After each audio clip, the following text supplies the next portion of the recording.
On ne peut pas aujourd'hui juste se battre pour un changement, le changement arrive et le lendemain vous dites je suis contre ce changement. Ça veut dire que votre combat même en lui-même n'avait pas de sens. Congo, Africa. Est-ce que le changement, c'est les actions de Félix Tshisekedi? Et si on doit quantifier ça par rapport à ses prédécesseurs, est-ce que vous croyez qu'on avance ou on recule? Congo, Africa. Mais je vous dis que le président n'est pas malade. Donc, quand je dis que le président, aujourd'hui, du vu de sa maladie, il n'a pas une maladie qui va entraîner quoi que ce soit. Donc, à ça, si le président n'est pas malade, pourquoi spéculer dans ce sens? Pourquoi se dire que tel, on le met là parce que le président est malade? Le président n'est pas malade. Congo, Je veux dire, le pays est censé protéger les frontières. Alors, quand Nanga est là, on ne demande pas d'aller tuer Nanga, mais pourquoi ne pas maîtriser tous ces gens-là qui pullulent de partout? On peut le maîtriser. Mais c'est ce que je dis en fait compte. On ne demande pas, non. Non, Toi, tu dis d'aller tuer. On ne demande pas d'aller tuer les gens parce que c'est des Congolais. Non, mais maintenant, on dit de maîtriser ces éléments-là qui perturbent la liberté et la paix de la population. Congo, Africa. Le gouvernement qu'il y a eu avant a créé tout un système qui permettait justement à l'étranger de pouvoir s'en sortir en créant lui-même sa sous-traitance. Et c'est beaucoup de choses aujourd'hui qu'on hérite de tout ce qui est le pouvoir avant, qui est en train d'être nettoyé. Congo, Africa. Et la situation a l'UDPS. Donc ça ne va pas, ils sont divisés. Les autres veulent le départ de Augustin Kabouya. Donc est-ce que l'Union sacrée va tenir, sachant que c'est le dernier mandat de Félix Antoine Tshisekedi, président de la République? Congo, Africa. Au Congo, il n'y a que les étrangers qui ont du marché. Nous, le ressortissant, le Congolais eux-mêmes, quand ils viennent de la diaspora pour aller là-bas, ils ont du mal à trouver ça. Qu'est-ce qui se passe? Pourquoi les Camerounais, les Nigériens, les Libanais peuvent se retrouver et pas nous, le Congolais? C'est un problème de finance, en t'entendant parler. Mais c'est un problème de volonté, parce que le Libanais il donne plus, les Indiens ils proposent plus, c'est pour ça qu'ils ont plus de contrats.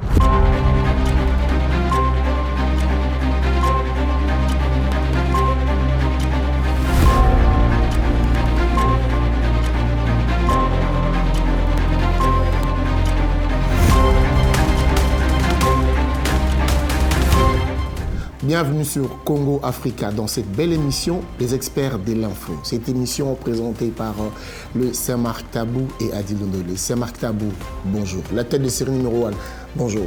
Bonjour Adi Londolé Bokomandieu. Je dis encore bonjour Adi Londolé Bokomandieu. Adi Londolé Bokomandieu. Le Saint-Marc Tabou. Merci en tout cas, mesdames, mesdemoiselles et messieurs, vous nous suivez de partout. Vous êtes à Kinshasa, Univers Télévision. Merci de nous suivre chaque dimanche à partir de 22h et mercredi à 9h et vendredi à 17h. Aujourd'hui, nous allons parler de la politique. Nous parlerons de la politique, évidemment, des affaires. Notre invité de ce soir s'appelle bien Monsieur Machinda, connu sous le nom de Mash pour les intimes. Machinda.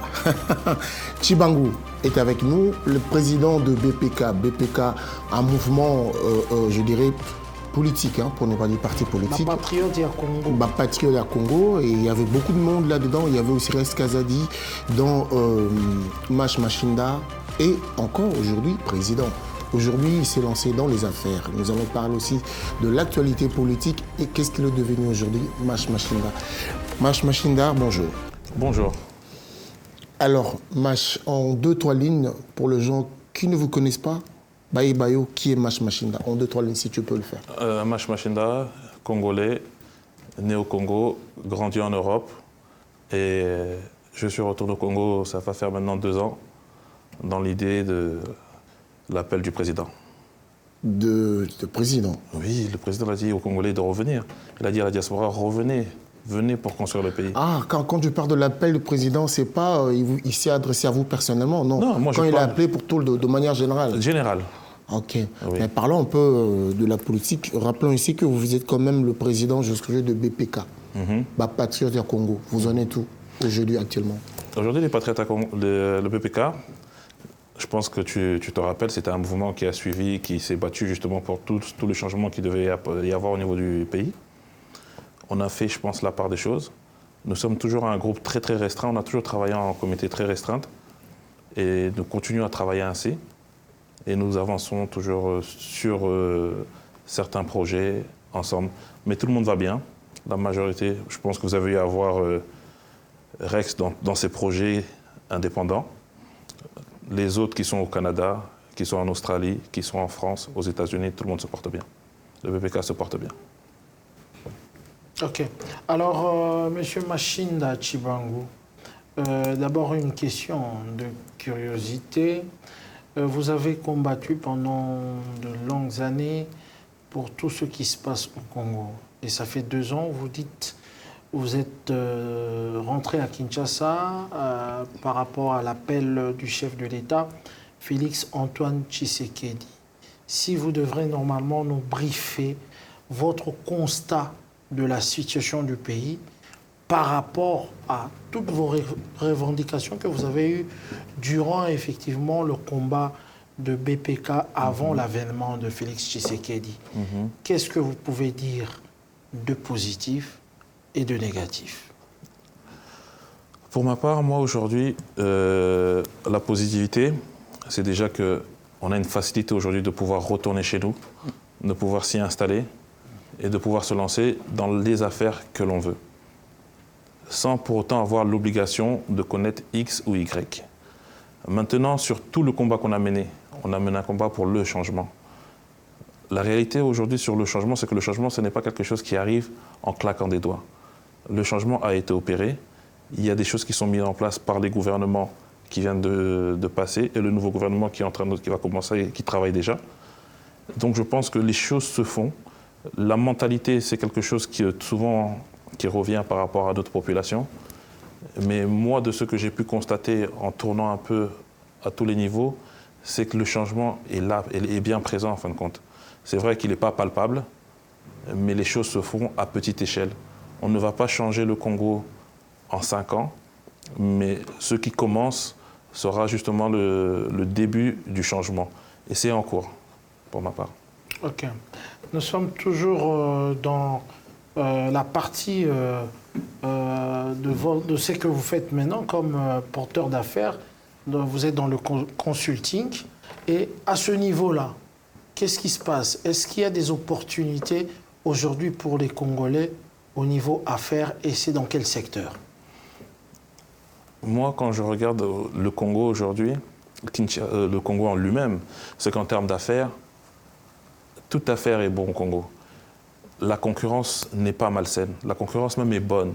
C'est-à-dire, peu importe l'affaire que vous voulez faire, que ce soit dans la logistique, que ce soit dans le consulting, que ce soit dans le transport, dans le médical, nous avons l'opportunité aujourd'hui justement de relancer le Congo avec tout cela.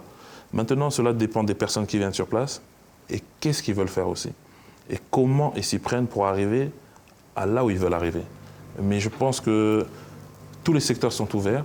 En termes de Congolais qui veulent venir investir, ils peuvent venir aujourd'hui. Moi, je veux revenir dans la politique. Quand tu as parlé de Rex Kazadi, il vous souviendra, je reviens un peu dans la politique. Rex Kazadi, il est parti à Kinshasa pour la première fois. Il était avec Martin Fayulu, candidat à l'élection législative. Ça n'a pas marché. Et là, il est reparti candidat aux élections présidentielles. Et là, vous, BPK, vous l'avez accompagné dans tout le temps? Vous étiez d'accord avec lui? Parce que vous êtes le président. Ok. On prend la partie législative, quand tu dis qu'il était avec Martin, c'était tout un projet du BPK. C'est-à-dire, on était dans le combat, on construisait un projet, on allait dans ce projet. Donc tout le cheminement qu'il a pu faire, et quand il a fini au niveau de l'ECD, ça c'était un projet au niveau du BPK. On l'a accompagné. Après, il est revenu là pour les élections présidentielles. Rex s'est présenté en tant qu'indépendant. Donc quand on se présente en tant qu'indépendant, ça veut dire que tu ne représentes pas un parti. Tu viens défendre tes idées, et c'est ce qu'il a fait. Donc vous n'étiez pas d'accord? C'est pas une question d'être d'accord ou pas. Il est venu défendre ses idées, et il a défendu ses idées, il s'est présenté en tant qu'indépendant, il a concouru en tant qu'indépendant. Donc il n'y avait pas de cycle BPK. Est-ce qu'aujourd'hui BPK, il est encore dans le projet, il est encore dans l'opposition, il fait encore ses actions comme il faisait avant, maintenant que Félix est président? Non, parce que indirectement, le BPK a toujours accompagné Félix. Le BPK a toujours travaillé dans ce sens-là au niveau du changement. Donc à partir du moment où Félix prend le pouvoir, pourquoi on va aller dans l'opposition? Le BPK a toujours travaillé de synthèse avec l'UDPS. Quand le BPK était là en tant qu'association mouvement dans la diaspora, on travaillait dans ce sens-là. Il n'y a pas de combattant qui n'a pas combattu pour le changement. Donc quand il y a eu le changement s'appelait, c'est le président actuel, le changement. À partir du moment qu'il y a un changement, il faut continuer dans le changement qu'on a. On ne peut pas aujourd'hui juste se battre pour un changement, le changement arrive et le lendemain vous dites je suis contre ce changement. Ça veut dire que votre combat même en lui-même n'avait pas de sens. Ok. Vous parlez de changement là, je veux rebondir. Est-ce que le changement est le nom de l'actuel chef de l'État, Félix Antoine Tshisekedi, fils du sphinx Étienne Tshisekedi, d'heureuse mémoire, ou le changement, c'est les actions de Félix Tshisekedi? Et si on doit quantifier ça par rapport à ses prédécesseurs, est-ce que vous croyez qu'on avance ou on recule? Est-ce que vous croyez que la population aujourd'hui est satisfaite de continuer dans cette situation? Déjà, le changement en lui-même, tel qu'il le dit, le changement, c'était un changement clair et net du gouvernement. Donc, à partir du moment où on a changé de Kabila au nouveau président, on est déjà dans le changement. C'est simple.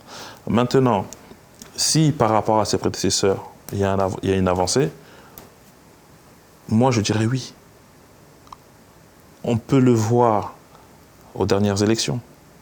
Juste les dernières élections. Vous avez vu le pourcentage qu'il a eu. Donc si juste ça, on ne voit pas le changement, cela, c'est qu'on ne veut pas voir. Mais ce ne sont pas les revendications de BPK. Il y a beaucoup de revendications de BPK qui, il faut le dire aujourd'hui, n'a pas été changé. On avait un problème, le problème d'état de droit qui n'est pas encore résolu, d'autant plus que la justice, lui-même, le chef de l'État, reconnaît que la justice congolaise est malade. Alors il y a tellement des points comme ça qui n'ont pas encore avancé. Comment ça se fait que le BPK est un tout petit peu, comment je peux dire, anesthésié, ne réagit pas par rapport à ça pour pousser effectivement le gouvernement d'aujourd'hui à vraiment changer les choses? Un changement, comme je dis, surtout là, quand vous me parlez par exemple de la justice, les choses prennent du temps. On ne vient pas, on dit je veux ceci, parce qu'il y a des textes déjà, en termes de loi, des textes qui sont déjà existants. On doit pouvoir s'appuyer, les gens qui sont en place vont s'appuyer dessus pour pouvoir permettre ce changement-là. Le président ne vient pas dire je veux ceci, ça change, non. Il y a des textes, on doit pouvoir suivre cela. Maintenant, anesthésier, nous ne sommes pas anesthésiés. Je pense qu'on doit juste prendre le temps par rapport à tout ce qui se passe, regarder et puis avancer et accompagner. Aujourd'hui, beaucoup de gens voient ce qui se passe, automatiquement ne voient pas ou ne cherchent pas à savoir quel appui peuvent amener à ce qui se passe déjà. La majorité des gens vont directement dans la critique. Mais la critique, dans une critique qui ne propose rien derrière. Mais nous devons plus accompagner par des actes. Et non juste dire « Ah, ça ne marche pas ». Je pense qu'on doit pouvoir faire confiance aujourd'hui au chef de l'État par rapport à sa vision, par rapport aux actes qu'il pose, et chercher comment nous, là où nous sommes, nous allons accompagner cela.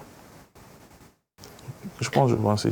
Mais là où ça complique un peu, tout à l'heure vous avez dit que vous étiez d'accord avec Martin Fayoul, SID. Et là, vous dites que vous n'avez jamais été contre l'UDPS. Est-ce que vous pensez que l'UDPS et SID partagent les mêmes idées, les mêmes idéologies? Déjà, dans un premier temps, je n'ai jamais dit que j'étais d'accord avec le CID. J'ai dit que REC s'est présenté en tant que SID. Cela ne veut pas dire que je suis d'accord avec le CID. Et après, aujourd'hui, ce qui se passe en politique... Non, vous avez dit le projet de BPK... Le projet de BPK était affilié à celui de l'UDPS. Non, et SID. Non, REC s'est présenté dans le CID. Maintenant, pourquoi c'est présent dans l'ECD, c'est autre chose. Mais je n'ai pas dit que on suivait les idées de l'ECD.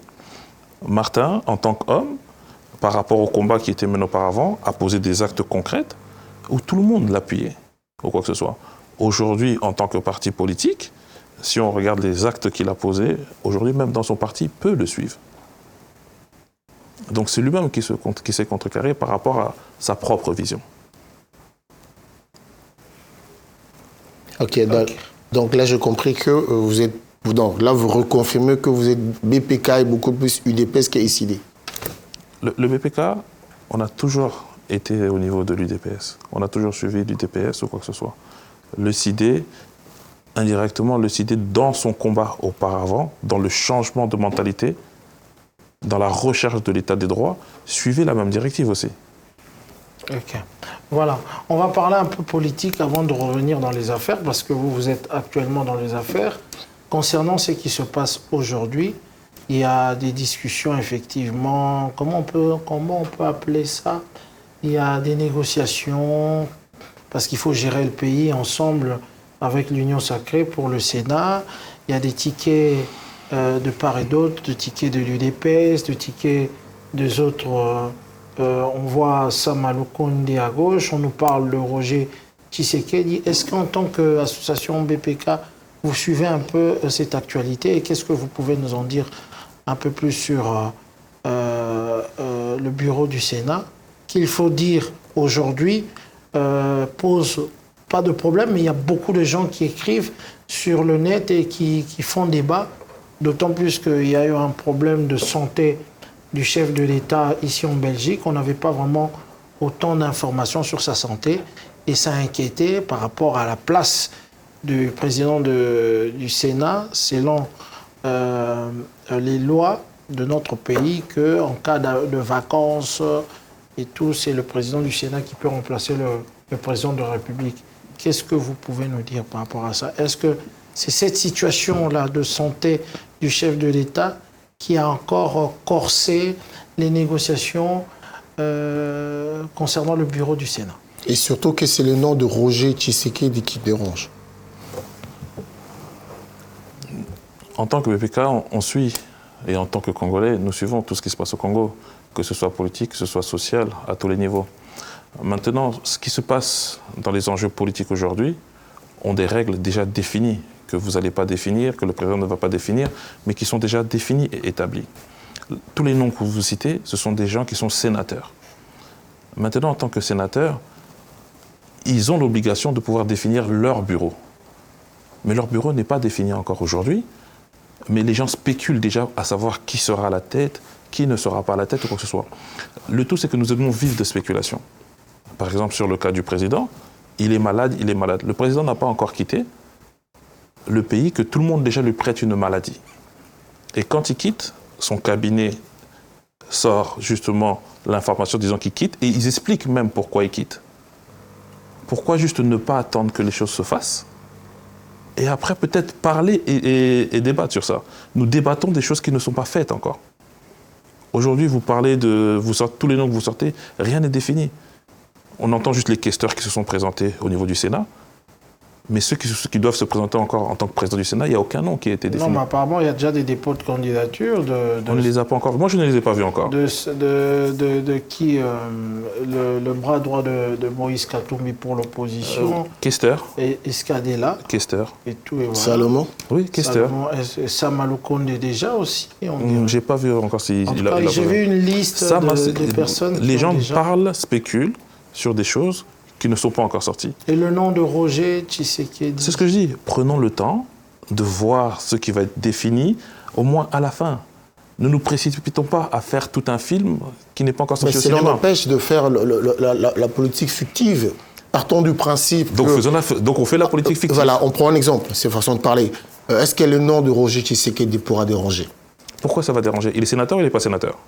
Si, les sénateurs. Ok, Parce que pourquoi ça va ça déranger? sera C'est le dans son- président c'est- de la c'est- République. C'est dans son droit ou c'est pas dans son droit de se Le présenter? président de la République, C'est dans son droit ou pas? Félix Tshisekedi, et le président du CENI, son C'est frère dans- du c'est Sénat. dans son droit ou c'est pas dans son droit? Non, mais je termine, tu ne me laisses pas finir. Non, mais- Et en plus, voir, on regarde le tableau, comment ça va se présenter. Est-ce que ça serait une bonne lecture pour la population, pour les acteurs politiques? Moi, je te le retourne autrement. Si on arrive dans cet angle-là, et que là, tout ce qui est mis en place fonctionne correctement, ça serait mauvais pour la population, ça serait pas bon. Non, ça, c'est pas une réponse. On sait. Non, toi, tu Donc, me c'est- réponds par une question. Mais justement, donc on peut voir les choses sur différents angles. C'est Est-ce ça que- aussi. Est-ce que, M. Machinda Chibango, est-ce que ce n'est pas pour anticiper, comment je peux dire, pour continuer à garder le pouvoir, pour anticiper qu'on a pensé effectivement à mettre déjà un Tshisekedi au président, comme président de Sénat?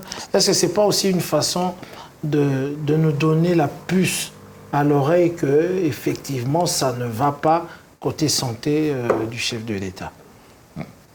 Non, c'est ce que je dis encore. On est dans la spéculation. Moi, des dernières informations que j'ai, le président va très bien. Il se porte très très bien. Donc à ça, maintenant, on peut redéfinir quoi que ce soit. Donc ce qui veut dire que quand on a eu les élections des sénateurs dernièrement, et que son frère est devenu sénateur, on anticipait déjà. Ou bien on a attendu simplement maintenant pour pouvoir anticiper. La politique, ça reste des calculs. La politique, aujourd'hui, si on fait de la politique sans calcul, on n'avance pas. Ben, c'est pareil, c'est que La nous entend dire aussi. politique, ce sont des calculs. Mais faisons un peu... hein, il y a C'est des calculs aussi. Remettons C'est un des peu calculs. la situation à l'époque de Kabila. Imaginez Zoé Kabila être président du Sénat pendant que tout le monde criait ici Kabila dégage et tout et tout. Est-ce qu'en tant que BPK, vous l'auriez accepté? En tant que BPK, il y a beaucoup de choses qu'on a refusées au niveau de Kabila par rapport à tout ce qu'ils ont pu faire. Et en tant que diaspora, comme la majorité de la diaspora autour du monde se sont battus, on a pu empêcher que toutes ces choses, ce que nous on voyait de mauvais, ne se passent. Mais Non, Zoé Kabila, président du Sénat. Aujourd'hui, ce que la diaspora voyait de mauvais dans le pouvoir en place,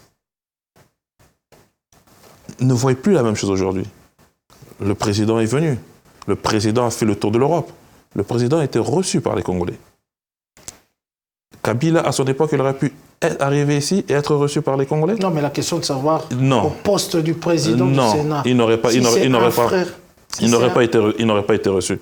Ils n'ont pas... Zoé n'a pas eu de poste. Non, je parle de... Zoé n'a pas eu de poste. Non, je parle du président du Sénat. Non, mais eux, c'est ce que je dis en fait, Côte. En termes de politique, chacun place ses pions comme il le veut. Zoé a-t-il eu des postes ou pas? Bien sûr. Zoé a eu des postes. Jeannette a-t-elle eu des postes ou elle n'a pas eu des postes? Oui. Jeannette a eu des postes. Oui.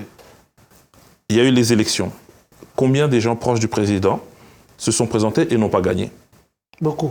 Ok. Donc à ça, on va encore prêter toujours les mauvaises attentions au président. Quand ceux de ses proches perdent, on ne dit rien. Quand il y a juste un qui est là, qui gagne légitimement sa place, on en fait tout un cinéma. Donc je pense qu'il faut pouvoir regarder l'ensemble sur tous les angles aussi. Mais si on regarde l'ensemble, quand vous dites que nous faisons, j'ai prêté le terme de la politique fictive, mais la politique c'est aussi de prévoir. Si nous regardons, on voit les décors, le tableau, comment il est peint, on se dit voilà, on nous laisse entendre le président est malade, voilà pourquoi on nous présente Roger Tshisekedi. Parce qu'on peut voir, on essaie de voir plus loin. Kabila a été reproché parce que Jeannette était en poste. On l'a reproché, Kabila aussi de ça. Même Zoé aussi a été reproché de ça. Ce qui est normal, qu'on puisse aussi spéculer. La spéculation, elle est permise dans la politique. Je suis d'accord, mais je vous dis que le président n'est pas malade. Donc, quand je dis que le président, aujourd'hui, du vu de sa maladie, il n'a pas une maladie qui va entraîner quoi que ce soit. Donc, à ça, si le président n'est pas malade, pourquoi spéculer dans ce sens? Pourquoi se dire que tel, on le met là parce que le président est malade? Le président n'est pas malade. Mais à savoir, pour finir dans la politique, si Marc le permet, la politique, c'est prévoir. On peut regarder un tableau, on n'est pas d'accord, on envisage, on se fait des idées, on dit, man, tu vois ça, là, ça c'est compliqué, ça, il faut avoir peur. C'est toujours comme ça. Okay. Mais Vous avez une question? Non, je voulais juste avoir de nouvelles d'un monsieur que j'ai connu ici près de vous. Qu'est-ce qui devient monsieur Roger Lumbala? Aux dernières nouvelles, il est à la santé, ça va bien. Il se porte bien. Et il est là où tout le monde sait qu'il est. Non, on ignore, on a oublié. Rappelle-nous. Il est à la santé. À la santé. À la santé. C'est quoi, la prison? C'est cela. C'est ça. Ah ouais, il est à la prison. Voilà. Roger Je Lumbala. voulais juste qu'il Ok. répète, sinon les gens n'allaient pas comprendre. Il a la Ah santé, là là, la Roger santé. Lumbala. Bon, le La salue santé, là où il y a vous avez- Nyengeton qui peut comprendre quand on dit la santé, parce que Nyengeton, il connaît un peu. 42 riz de la santé. Voilà. Mais on va parler du M23 rapidement, la situation sécuritaire au Congo. Le M23 qui continue à grignoter du territoire au pays. Ça aussi, c'est quelque chose qui dérange pour le régime. Aujourd'hui, de ce que moi, je peux savoir, c'est qu'il y a un travail qui a été fait en profondeur au niveau de notre armée. Le président a mis les moyens pour pouvoir alimenter l'armée dans les besoins, quoi que ce soit, pour qu'ils puissent faire la guerre. La guerre est en train d'être faite. Maintenant, dans cette guerre, le président fait sa part en faisant ce qu'il doit faire. Financer l'armée, financer la guerre, former les gens qui reviennent de formation, qui partent en guerre. Tout ça, c'est fait. La seule chose qui manque à cela, et c'est ce que nous avions avant, c'était cet esprit patriotique que nous avions dans la diaspora, qui appuyions contre cela. Mais on ne le fait plus en fin de compte. Pourquoi? Telle est la question en fin de compte. C'est-à-dire en termes de diaspora, là où nous devons appuyer ce qui est fait Tu ne devant. vois pas que la diaspora est quelque peu dans la déception parce qu'ils avaient mis toute sa confiance au chef de l'État. Pourquoi tu appelles ça la déception? Peut-être qu'ils sont aussi dans la Parce suite. que la situation continue à... Peut-être que la diaspora se dit ça va se faire. Peut-être que la diaspora attend que juste l'État le fasse. Mais or que dans une situation de guerre telle où nous sommes, chaque Congolais a sa part à jouer dedans. Tu as ta part, il a sa part. Nous devons tous faire quelque chose et à chaque instant. C'est-à-dire le relais que nous devons avoir, ça doit être des relais positifs, pas des relais négatifs. Mais généralement, la majorité des relais que nous faisons les uns aux autres, c'est négatif. Il est là le problème.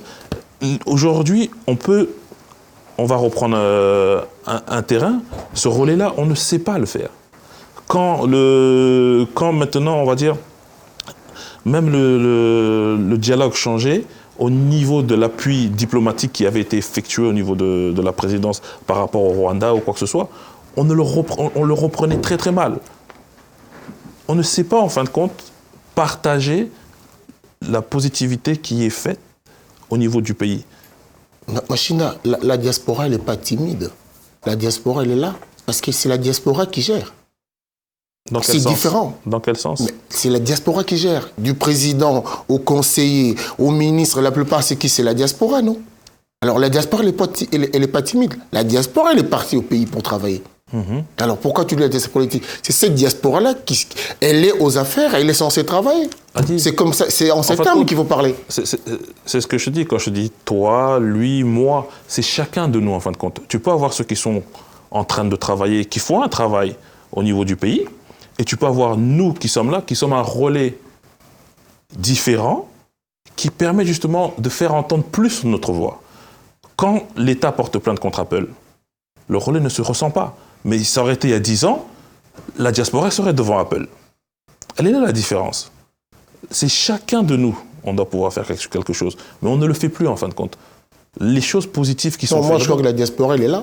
Elle est là. La diaspora, elle est dans les affaires, elle est là. Tu viens de me le dire. Bah oui. Peut-être c'est la diaspora qui ne travaille pas. Mais moi, je ne te dis pas juste... Mais la diaspora ne donne pas le résultat attendu. Toi, tu me parles... La diaspora n'est pas au rendez-vous. Toi, tu me parles d'un nombre de gens. Moi, je te parle de relais. Le relais, c'est tout un chacun. C'est-à-dire, aujourd'hui, toi, pour que tu puisses avoir ton réseau dans ton téléphone, il y a des antennes relais. Chaque antenne envoie un signal et le signal arrive jusqu'à ton téléphone. Le relais de chaque Congolais, au niveau de la diaspora, c'est-à-dire quand tu sors du pays, ne se fait plus. C'est de ça que je parle. Pas ceux qui sont en place. Parlons, le Saint Marc Tabou a parlé d'une chose. Il a parlé de 1,23. 1,23, On nous laisse entendre que c'est un monstre à plusieurs têtes. Ok, M23, c'est un monstre à plusieurs têtes. Mais quand nous voyons M. Nanga, on sait là où il est, on le voit recruter les gens. On sait qui il est, Nanga. On voit là où il vit, là où il recrute des gens. Mais qu'est-ce qui se passe? Qu'est-ce qui se passe? Ça ne se passe pas à l'étranger, ça se passe chez nous. La diaspora parle aussi. La diaspora gueule. Mais peut-être que la majorité, elle est aux affaires, ceux qui sont ici, quand ils parlent, ils ne sont pas écoutés. Affaire Nanga. Je ne suis pas un expert de guerre. Je ne suis pas militaire ou quoi que ce soit. Un politique. Je suis un politique. Maintenant, moi, la seule chose que je vois, vous parlez de Nanga. Nanga, sa position, elle est dans une ville où il y a de la population. Cette population-là n'a pas demandé à Nanga de venir. Les gens qui vivent autour de là où ils sont n'ont pas demandé à tous ces militaires de venir et de les prendre en otage. Donc ce que vous voulez, c'est que pour tuer Nanga, automatiquement l'armée doit rentrer dans ce village où ils sont, peut-être commencer à tirer, parce qu'ils seront là, il y aura un échange de coups de feu, peut-être tuer beaucoup plus d'innocents qu'il faut, ou bien peut-être faut patienter, peut-être tel que... Je ne connais pas leur stratégie, je ne sais pas comment ils voient. Maintenant, la guerre telle qu'elle est faite aujourd'hui, quand on regarde des gens qui viennent, qui s'accaparent d'un village et qui prennent en otage tous ces gens-là, ce qui est intéressant pour vous, c'est de prendre les avions et de tirer directement les missiles là où il y a les ennemis. Non, mais non, là, une mauvaise... Ça, c'est pas une bonne lecture. La lecture, bon, c'est voilà. quoi? Nous sommes censés, le chef de l'État, je veux dire, le pays est censé protéger les frontières. Alors, quand Nanga est là, on ne demande pas d'aller tuer Nanga, mais pourquoi ne pas maîtriser tous ces gens-là qui pullulent de partout? On peut le maîtriser. Mais c'est ce que je dis en fait compte. On ne demande pas, non. Non, toi, tu dis d'aller tuer, on ne demande pas d'aller tuer les gens parce que c'est des Congolais. On dit de maîtriser ces éléments-là qui perturbent la liberté et la paix de la population. Dans ce que tu appelles la maîtrise, la personne que tu veux qu'on maîtrise, elle va se laisser maîtriser ou bien elle va répliquer? Tu envoies les militaires là-bas pour aller l'arrêter, comme tu dis. La personne va dire oui, vous venez m'arrêter, arrêtez-moi, ou bien elle va répliquer. Elle va répliquer. Et quand elle va se répliquer, quand elle va commencer à tirer, elle va se cacher quoi? Derrière une voiture ou derrière la population? Derrière la population. Le complexe, il est peut-être là, à ce niveau-là. Comme je dis, je ne suis pas un expert militaire, je ne suis pas un expert de guerre, je ne suis pas un expert de tout ça. Je peux juste, comme vous, regarder, commenter, voir les difficultés et espérer que la solution se fera demain. La dernière question pour la politique. Bientôt, ça fera 1 an depuis que le président Félix Antoine Tshisekedi a été réélu pour son 2e mandat. Donc il nous reste à peu près 4 ans, sans pour autant compter l'année des élections, qu'on ne compte pas au Congo, on sait ce qui se passe et tout. Donc il ne reste que 3 ans. Croyez-vous qu'à 3 ans, que ce gouvernement, ce régime va sortir de ce 2e mandat la tête haute? Et il y aura une deuxième question. Est-ce que l'Union sacrée va tenir, sachant que c'est le dernier mandat de Félix Antoine Tshisekedi, président de la République? Dans un premier temps, si on regarde le gouvernement actuel, les résultats qui sont attendus, ils seront là. Moi, en termes de résultats, ce que j'espère, c'est qu'on aura déjà mis au moins la possibilité de pouvoir avancer. Si le gouvernement permet déjà de mettre assez de choses pour que demain, le gouvernement d'après pourra continuer ce qu'ils ont commencé, là sera le résultat. Changer quelque chose en 3 ans, c'est pratiquement de l'ordre de l'impossible. Mais commencer quelque chose qui pourrait être suivi demain, ça c'est possible.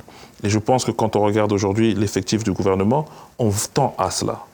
Le travail va commencer et le travail, ça sera au prochain gouvernement de suivre cela. Maintenant, en termes d'union sacrée, la politique reste la politique. Le président ne va plus se représenter. Chaque tête d'affiche voudra exister. Donc à partir du moment que chacun voudra exister, est-ce qu'ils vont exister dans l'union sacrée, c'est-à-dire pouvoir s'entendre, dire bon, ça va être votre tour, ou bien chacun va vouloir exister dans sa maison? Ça, c'est le futur qui nous dira. Ok. Bon, la toute dernière, c'est la situation à l'UDPS. Donc ça ne va pas, ils sont divisés. Les autres veulent le départ de Augustin Kabouya. Donc ça ne marche pas dans ce parti qui doit normalement bien fonctionner, d'autant plus que c'est le dernier mandat du chef de l'État qui est membre de l'UDPS et que ce parti-là vraiment doit fonctionner pour l'aider effectivement au cas où il y a éclatement de l'Union sacrée à garder le pouvoir dans l'UDPS même si lui ne va plus se représenter. Quand vous voyez la situation, qu'est-ce que vous pouvez en dire? Déjà, il ne faut pas oublier une chose, c'est qu'aux dernières élections, le chef s'est présenté en tant qu'indépendant. Donc il ne s'est pas présenté déjà en tant qu'UDPS. Maintenant, quand on prend l'UDPS et son histoire, ça a toujours été beaucoup de disputes dans l'UDPS. Ce qui se passe aujourd'hui, il n'y a rien de nouveau. C'est peut-être nouveau pour ceux qui n'ont pas connu l'UDPS avant, mais l'UDPS, vous prenez UDPS, Kibassa, l'UDPS, tous les problèmes qu'il y a eu, même quand Félix est arrivé pour qu'il devienne le président de l'UDPS, c'était aussi des batailles. Aujourd'hui, donc ça a toujours été un parti qui a vécu dans cela. C'est peut-être aussi l'essence de l'UDPS qui fait que même dans des groupes entre eux, c'est ça qui leur permet de vivre et de durer plus longtemps. Peut-être que juste ces petites grandes graines, c'est leur façon d'être. On ne pourra rien changer, il faut juste... On est des observateurs. Okay. Voilà, on va parler maintenant de ce que vous faites comme... Qu'est-ce que vous avez déjà fait comme investissement au pays? Quand on dit vous êtes dans les affaires, mais il faut quand même des affaires qui donnent du travail aux Congolais.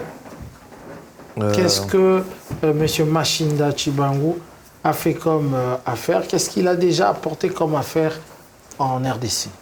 En RDC, à l'heure d'aujourd'hui, moi je suis parti au Congo avec un ami qui m'a appelé, qui m'a dit « Bon, Machinda, j'ai tel projet, accompagne-moi, on va travailler, je voudrais que tu puisses m'accompagner et je voudrais que tu puisses travailler avec moi sur ce projet-là. » Il a ramené des investisseurs sur place au Congo qui voulaient investir dans le domaine des mines.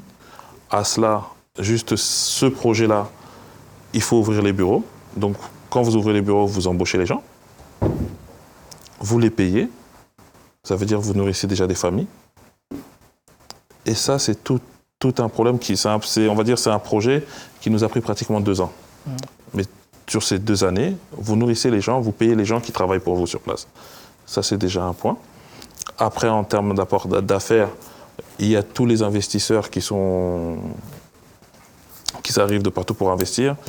J'ai pu ramener des investisseurs, surtout dans le domaine médical, qui sont venus avec des projets concrets qu'on a pu mettre sur la table et essayer de les développer.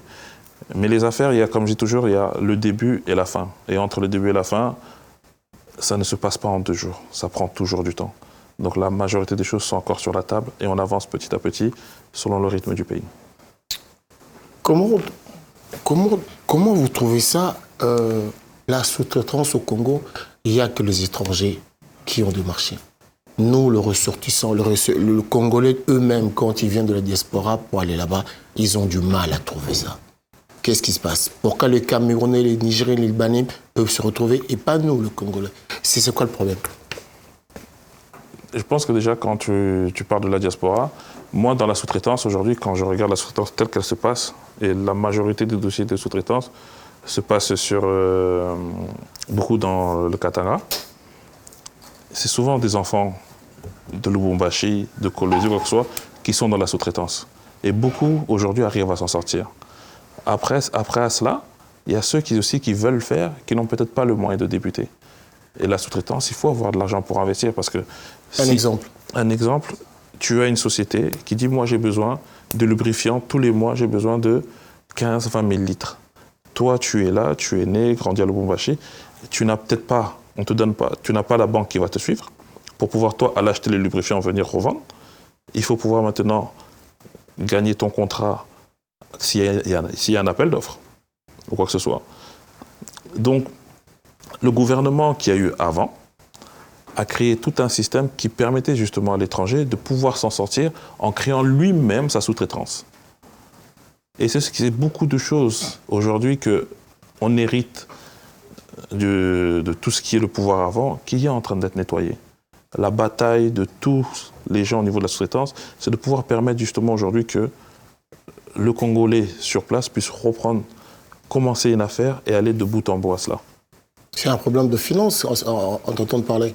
Ou bien c'est un problème de volonté, parce que le Libanais donne plus, les Indiens ils proposent plus, c'est pour ça qu'ils ont plus de contrats. Parce qu'on a vu l'histoire de marché central, c'est chaud. Non, c'est même pas une problème. Je pense que le marché central, j'ai pas suivi le problème du marché central. Maintenant, quand on regarde, comme je dis, mon ami qui m'a ramené à Kinshasa pour l'accompagner sur le projet, il est dans la sous-traitance. Il est congolais, né, grandi au Congo. Dans la sous-traitance, il s'en sortait très bien. Et il y en a beaucoup, comme je dis. Il y en a beaucoup qui sortent de la sous-traitance. Mais il y a une chose que nous avons remarqué, c'est que est-ce que pour être dans le consulting porteur d'affaires, il faut seulement être quelqu'un qui connaît un membre influent de ce régime? Parce que souvent, on le voit quand on descend là-bas, on est à l'hôtel Fleuve Congo. Généralement, ça c'est l'hôtel de porteur d'affaires. Dans le petit déjeuner, à chaque fois qu'il y a petit déjeuner, on voit des gens qui viennent. Est-ce qu'il faut s'improviser comme ça dans ce qui est très important pour le Congo, sachant que le budget de l'État amasse plus les entrées au niveau de mines? C'est comme ça pour être dans porteur d'affaires? Est-ce qu'il faut étudier? Est-ce qu'il faut seulement avoir des connaissances au niveau du régime pour le faire? Non. Déjà, il faut comprendre une chose, c'est que le monde est monde. On ne va pas changer le monde. Ce que je veux dire par là, c'est que si on prend là où nous sommes ici en France, dans tout ce qui est affaires d'État, ça ne va pas loin. Si tu ne connais pas telle personne, tu n'auras rien. Ce n'est pas, tu vas aux États-Unis, si tu veux faire telle affaire, si tu ne connais pas telle personne, tu ne feras rien. Donc c'est une réalité qui est là. Maintenant, toi qui vis au Congo, tu peux commencer ton affaire, tu vas la commencer, elle va tourner, mais si tu as la chance d'avoir peut-être de connaître quelqu'un, ça va être un appui en plus. Et tu ne vas pas le négliger. Toi-même qui peux être contre, tu vas dire, ah, je peux m'appuyer sur cela. Aujourd'hui, nous-mêmes que nous sommes ici, en termes juste à un petit niveau, si un de tes enfants te dit, ah, j'ai besoin de faire tel stage, ou quoi que ce soit, j'ai besoin de cela, tu ne vas pas l'envoyer chez quelqu'un. Tu vas passer par tes connaissances pour lui permettre, lui faciliter. C'est vrai que c'est choquant, souvent quand c'est à haut niveau, parce qu'on entend des montants ou quoi que ce soit, mais c'est quelque chose qui se fait du bas échelle jusqu'à plus haut. Donc pourquoi critiquer cela? Parce que cela existe depuis longtemps. On ne changera pas les choses. De chacun de nous, on s'appuiera toujours de nos relations pour aider les nôtres, à petite et à grande échelle. Non, mais il faut dire que il y a eu beaucoup d'abus. On a vu des vidéos où une personne se prétendait que moi je peux gérer ça, et à la fin ça tombe toujours mal. Je pense que c'est que au-delà de ce que Marc a dit, c'est là aussi s'ajoute. Tant on a, comme on dit chez nous, Ndekoya, en étant Ndekoya, il y a beaucoup d'abus. Peut-être qu'il n'y a pas de, il y a pas de sécurité, il n'y a pas de garantie en écoutant Ndekoya pour ne pas arnaquer les gens, par exemple. Il y a aussi beaucoup d'arnaques là-dessus. Il y a, tu sais, il y a toutes sortes de gens. Il y a ceux qui vont se faire passer pour la famille de telle personne et qui viendront pour te dire, mais moi je connais telle personne, je peux te faciliter ceci, je peux te faciliter cela. Et à la fin, en fin de compte, la personne elle va juste venir s'amuser avec toi, prendre ce qu'elle a à prendre et partir. Mais il y a aussi des gens sérieux. Tu as des gens sérieux avec qui tu vas commencer un dossier qui ira de A à Z. Et il va t'accompagner sur ce dossier-là. Le monde est fait comme ça. Le monde, il y a des gens corrects, il y a des mauvaises personnes. Cela ne changera pas parce que tu arrives au Congo, tout le monde doit être parfait. Il y aura des gens corrects et des gens mauvais. Quand tu viens en France, tu as des bonnes personnes, tu as des mauvaises personnes. Tu vas aux États-Unis, pareil, c'est le monde. On n'est pas différent des autres personnes. Voilà, nous allons poser une dernière question parce que nous sommes presque arrivés à la fin de notre émission. Ma question est de savoir, je suis un Congolais lambda, je suis en Belgique, le président avait demandé à la diaspora de rentrer, je veux rentrer à Kinshasa, je ne connais personne, je fais quoi? Il y a ceux qui, comme il est en Belgique, il se prend par la tête. Je pense qu'en Belgique, au niveau de l'ambassade, ils ont mis un relais. Ils appellent ce relais, ils disent moi je voudrais rentrer au Congo, qu'est-ce que vous me conseillez? Et le relais lui demandera mais qu'est-ce que tu veux faire? S'il sait ce qu'il veut faire, il a un réel plan, le relais va l'accompagner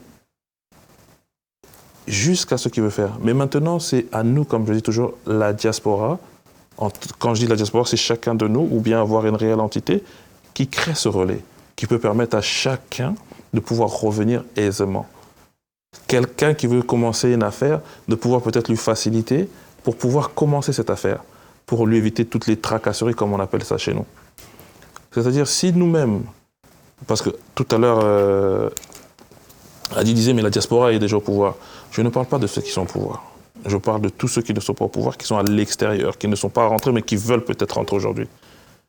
Il faut qu'on puisse mettre vraiment quelque chose en place pour pouvoir permettre à tous ceux qui veulent venir et qui ne savent pas peut-être comment venir, de pouvoir rentrer aisément.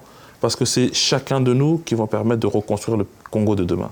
Ce n'est pas juste le pouvoir en place. Le pouvoir en place va mettre les choses en place pour qu'on puisse continuer aussi demain. On doit pouvoir compter chacun les uns sur les autres et non des polémiques futiles et inutiles.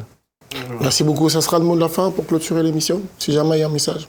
Non, il n'y a pas de message. Je pense que la diaspora doit juste être plus soudée et appuyer les gens et se soutenir.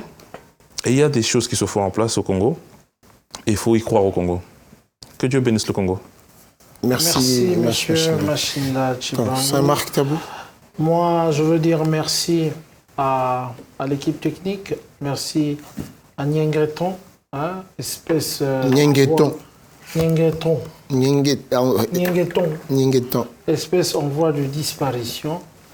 En tout cas, dans les émissions politiques, on peut juste dire bonjour à son Excellence Guy Luando. Et puis, voilà, Guy Luando Mboyo.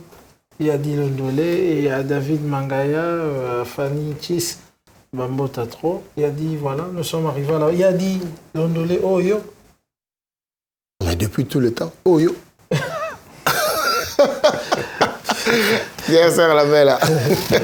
Et ça marque tabou, oh yo. Oh yo. Et mon Nzambena, mon centre Wakabo, les arrêts. Merci beaucoup. Merci, je veux dire, je vais encourager comme ça Nyengeton avec ceux qui nous ont sorti bientôt Boromo Nango, dans la place d'endroit habituel qui s'appelle L'Esprit en Liberté avec Pépé Paul Daniel Kisuka Mbala. Ici, il nous parle un peu de Congo, de tout après le Belge, Boromo na boulevard des 30 jeunes Nengezala qui basé belé à Boromo na Chiwara, Mobutu. Nyakos, footballeur, Veta Boulay, Luambo, ya Kenyo surtout en tout cas poto kutute, poto zape muke masola poto pesa. Mais qui n'est belé, vous verrez des photos comme de namoni photo ni na sac ça coule na Mohamed Ali, namoni Nyengeton na bibali pordo, photo na lobi na bino ils belé Mobutu.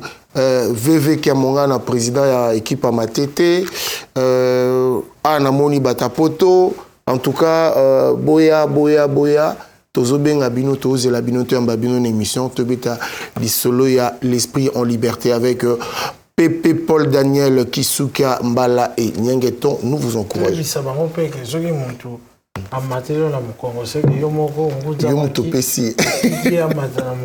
Et voilà, donc c'est un peu ça. Ça, c'est Nyengeton qu'on va recevoir très prochainement dans les émissions des experts. Julien Yandi Babete, la Bossanité, Topesimbote, ma collègue Mireille Kabala. Alors, on a parlé des hommes d'affaires, j'ai pensé comme ça à Blanchard Londolé, à Eric Mandala, Yves Itela, pourquoi pas toi, Rex Kazadi, président. Le célèbre Adi Londolé fait un coucou à notre apôtre, le visionnaire Blaise Manzambi. Prends soin de toi. À très bientôt et bye.